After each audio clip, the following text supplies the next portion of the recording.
When it comes to card making, if it's a holiday and we're a little bit busy, well, guess what? I like my ideas to be quick and simple. Hey guys, May Flum here, and I've got some great news for you today. Number one, I'm going to be sharing some ideas for creating holiday cards, which I hope you'll enjoy.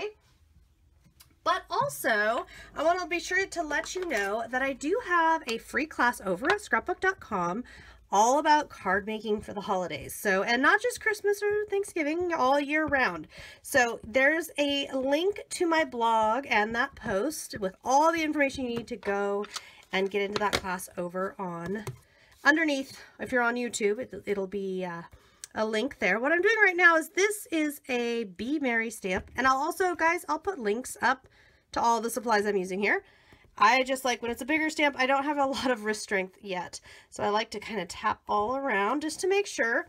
I used watermark resist, and I'm going to come on here with some black embossing. Why black embossing? Well, guess what? For this particular card that I want to make, I am going to take the extra minute. Take that extra minute and do some embossing powder. Now, if it's not perfect, there's two things we can do. Like in the center there's a couple spots that seem to need a little more. We just shake a little more in there. And of course, we're going to want to take all that excess powder and get it tapped back into the bottle. We do not want that running around. And you can, of course, any other excess, let's see, get it off here and back in the bottle. There we go. Now, what about the excess on here? What about that excess? Well, you've got a couple options. Here's the one I like the best. Take a little paintbrush and just come along and brush it off. I don't like to do a lot of like thumping of the project because you might get too much to brush off that you don't want brushed off. So just a light tap will work for some of it. But if the light tap is not working, just come in here with a little paintbrush and brush off the excess. Okay, so do this until you're satisfied. And then once you are happy with it, what you're going to want to do is get out that heat tool because we are going to heat emboss this. And you're just going to do this until everything is shiny and raised. Now, you'll notice that mine, and by the way, guys, I could have sat here and worried about the fact that mine is not perfect. It you know, didn't take perfectly. I left intentionally some of that excess on there. Other areas I didn't worry about it. So why would I be so insane? Why would I do such a thing? Well, here's why, guys, because I want to prove to you two things. Number one, you don't have to stop and redo every time something is not just so. And number two, there's some easy fixes that you can just keep carrying on with what you're doing. Keep having your fun. Don't stress out and don't have to restart every single time. So that's what I'm showing you with this. So what I've got right here, I've got some markers. You could use watercolors. You could use whatever you like. I've got some markers here and I'm just starting to color. These are clean color markers, but you know, if I had some watercolors going that I was into or something else, that would work as well. I'm just going to come in here and start adding some color. Not really sure on how exactly I want this to look, but I'm just enjoying this process, this creative process. Now, why the heat embossing? Why that extra? Well, let me tell you, because as I go to blend these colors, as I go to mix them up and get them going, I am going to be so very glad for the embossing, because what's going to happen is that embossing, it creates a shiny raised barrier between the sections. So my yellow is not going to blend into my red. It's not going to blend out. That's why the embossing, because it's actually going to save me time. So I'm just going to keep coloring this in. I'm using the clean color markers because I haven't used them enough this year and I want to use them a little more. So I'm just going to carry on with that. Once you get some of it going, I like to kind of work in batches. I don't like to get it all the way done. So what I'm doing here is I'll do a piece of a letter here. Okay, and in this case, I'm just kind of doing, I'm going to do some of them opposite. I like to be funky with my coloring. So I'm putting a little color down, then I'm taking my water brush. You could also just take a regular paintbrush, dip it in water, and I'm just blending out the color. Now, the only time that your embossing powder is not going to save you, that would be if you happen to have breaks. Well, two things actually. If you have breaks in your embossing powder, which I do, you'll need to be careful. If you're not careful, you might get little teeny tiny imperfections. Guys, you know me well enough. If you've watched any of my videos, I don't care about teeny tiny imperfections. So I'm not sweating that at all, but that's just something to be aware of. If there's a break, what you'll want to do is work in batches so that, for example, if you're working on this side of the line, the other side of the line is totally dry. That's just kind of a for example. And I really like how these clean color pens, they really do spread nicely across the paper. Oops, and I bled a little bit there. A couple things you can do if you get into a bleeding situation. Me, I'm not going to worry about it at all, but you can blot it dry. You can also come back in with a stronger color than maybe you had intended, such as this darker green, and have it help you out a little bit. Just don't stress it though, guys. I can't say that enough. Do not stress out about your coloring. Just have some fun with it, because it is supposed to be fun, and as you can see, it goes really quickly, and you just keep going and blending and going and blending, and if there's some blank spots, well, we'll fill them back in or do something to them or leave them alone, depending on where they are and how you're feeling about it. With this yellow, I did a lot of different, there's a lot of variation there. Now, one other thing you could do if you were so inclined, you could go around the edge a little bit with some color like so. Okay, this is if you want, it's up to you. But you go around the edge with any color whatsoever, and then you could blend it out. Okay, so that you end up with like a really light color wash all the way around.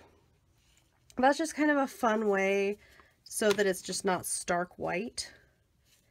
But again, it's up to you, and if you even want to bother with that, if that's something you want to do. And a little color is really going to go a long way here. It's not going to take very much. Whoa, I did it again, darn it. That time I dipped my brush into the color. Again, don't worry about it at all. Just carry on. In fact, in this one, because it's such a small area, I'm just going to use my green in there. I'll come in with the red over here because I missed that little dot. I like the little dots. I could even go into that one there. I think it looks good. I'm excited. All I have to do now, just finish this off. I mean, you can see how quickly this goes, just like so. I like to do this. I think that this would be really pretty actually in like winter colors, all blues and whites. Wouldn't that be lovely? I think that would be really cute, all wintry. So you can do that if you like, or just like I said before, leave it alone. Once it's done though, guys, guess what? We have a card. I had a lot of fun painting an image with my little pens here and blending out, so I got kind of my watercolor fix for the day. But guess what? I can glue this onto a card and we are done. We have a card to mail or gift in whatever form that we want. And I absolutely love that because I always forget, like, it doesn't always have to be embellished. If I get a stamp, especially like one beautiful stamp like this one, I don't always have to embellish it. I can just go with it as is. But what if you want to add embellishments? Well, here we go. Let's get some embellishing going. Here is a really cool paper that I have. This is a Prima paper. And what I'm going to do with this, first of all, is I'm going to fold it like so. And I know this is super crazy stuff. We're going to go all the way back to what? About the first, second grade or so. And yes, I'm going in the middle because I want the patterns that are in the middle. And if you cut like so, you will have a heart. Now the heart that I have here is too big. I want a smaller card.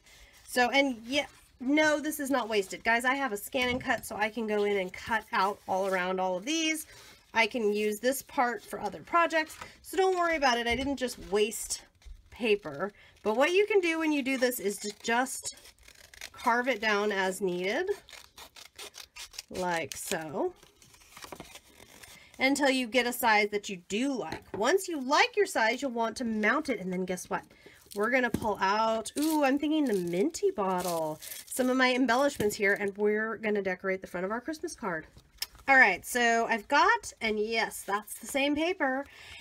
4¼ by 5½, so standard card size for me. I've got it on here. Now what? Well, now believe it or not, we're almost done. Now, I'm working on just a card front, as I tend to do. We'll mount this onto a plain white card once it's all the way done and ready to go. What I am going to do is add a couple little sentiment stickers. I just love these. 'Tis the season to be jolly. And should we do a longer one? Let's see. Have yourself a merry little Christmas is a little long, so watch. We're just going to cut it and then put have yourself a merry little Christmas, like so. And is there one more? Let's see. Maybe, I was just thinking if there was a short one. How about merry and bright? We'll do down here like so. Okay, now what's up with that? Why are we doing all that? Well, watch. Because now what I'm going to do is around the edge, like so. The heart becomes my base. And I'll go around here, like so, with the adhesive. And then, if I'd like, I can pull out as many or as few embellishments as I like. And I'm going to be using, of course, my embellishment jars. I do so love them. The minty green color is perfect here. Now, if you're trying to be lighter on weight for the card, this one, let's say I'm hand delivering, I don't have to worry as much. If I was going to ship it and I wanted to make sure it was lighter, well, guess what? We're just going to put fewer buttons, okay? So instead of like doing really heavy on buttons, we do a lot more sequins, maybe some little seed beads. We would just ease up on the weight overall. But if you don't care, if it doesn't matter, if you're not worried about it, if you're hand delivering it, etc., then by all means, get down with the buttons. Now I'm going to do a few of those. I'm going to mix a few different colors. So this one, I'm going to get out, whoops. Well, and see, there's already a couple sequins. This one is full. When they're first brand new and full, everybody tries to get out at the same time and nobody wants to let anybody else out. So rude. I would wish my embellishments had better manners, but that's just how they are. So this one, I was actually aiming for some small white buttons, and that one will work. So some white buttons and also some white sequins. I love to mix and match my embellishments and just play with whatever I've got. And guess what? We're not even going to worry about filling in all the gaps because we're going to get some stickles out and fill the gaps in as needed. Now I'm just going to grab a couple of these sequins here, and then I think I'm just going to pull a couple more of these out and we should have enough to go. As a last touch on this one, as I mentioned, I like to go around with some stickles or glitter glue, or, you know, if you've got the kind that like makes like enamel dots or whatever, I like to go around and add a little bit of that. I'm using kind of a whitish one here. You use whatever color makes you happy, because you know what? Holiday rush, Christmas time or not, we should always be having fun with our crafting. That's my outlook, at least. So I'm just adding a little bit here and there because once the glue dries, and it will dry clear, but once it dries, I want to make sure that I have some stuff in here so it doesn't look like there's just weird random gaps. And the glitter glue, my beloved Stickles, is great about that, about filling in my gaps and making sure so when everything's all dry and set, it's gonna look great. And I'm loving it already, I can tell you, I'm loving it. Now, if I want a little more impact, well then we're gonna reach for the gold. And for the gold, instead of, you see how with the whitish, I just filled it all in. With the gold, what I'm gonna do is just go around and make a few little spots more intentional. And I just need to get, that particular one is jammed. I don't feel like dealing with it, so I'll get a different one. And yes, I have several bottles because this time of year I am crafting so much. I pretty much always have a bottle of the gold Stickles in my hand, one color or another. I just love this stuff. So I'll come around here and just do some dots here and there. Okay, accent in the middle of a sequin, in a little gap, wherever. Just adding little details. Not a big thing. Don't worry about if you're getting it just right or if you missed a spot, because guess what? You can always go back in and add a little more. Once I'm done with this, guess what, guys? We're done, and I've got a third idea to share with you. we've done a little coloring, we've done a little embellishing. Now we're going to do a little of both. So I've got my distress inks out, and I'm going to use Candied Apple. Love Candied Apple. And I'm going to put some Candied Apple here at the top and also across the top. Or excuse me, in the middle and at the top. And then I'm going to pull out Picked Raspberry. And yes, you absolutely can just directly ink like so. And I'm just going to make sure that the entire stamp is well inked. Once it is, I'm going to stamp onto specialty stamping paper. And I'm stamping onto this because I want a really nice crisp image. And then once stamped, I'm just going to adhere this. And yes, you can see my very precise method here. We're not worrying about the precise method of, or getting all the exact edges here. We're not even going to worry about if it's perfectly squared up, and I'll show you why. Because once it's down, oh, now make sure you don't do that. Make sure when you set it down, make sure your ink is dry. If your ink is not dry, get a damp paintbrush, if this is distress ink you're working with, and just kind of blend out or de-smudge any little bits here. Don't stress this. That's one of my favorite things about working with distress. If you make a boo-boo, and I tend to, it's pretty forgiving. So if there's a spot where you weren't totally happy, you can kind of blend it out a little bit. But don't stress it. And here's why. We're going to get our liquid adhesive and go like so. And we are going to make a border around this. Now notice I don't use a ton of adhesive. You just don't really need a ton. And this one, we're going to have fun once again. And again, and this time we're going not so traditional. This time I'm pulling out my pink and purple mix, which might seem crazy for Christmas, but you know what? I'm going to stick mostly to the pinks, and I think it'll be fun. So I'm not going to use the purples in that mix.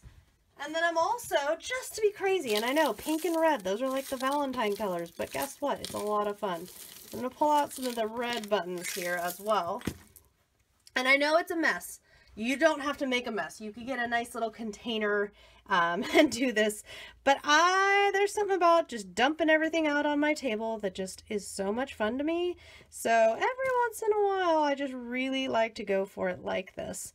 And I'm going to put buttons, but I'm also going to put sequins. So this is very similar to what we did before with the other card. The difference is this time we stamped a sentiment, a big, bold sentiment.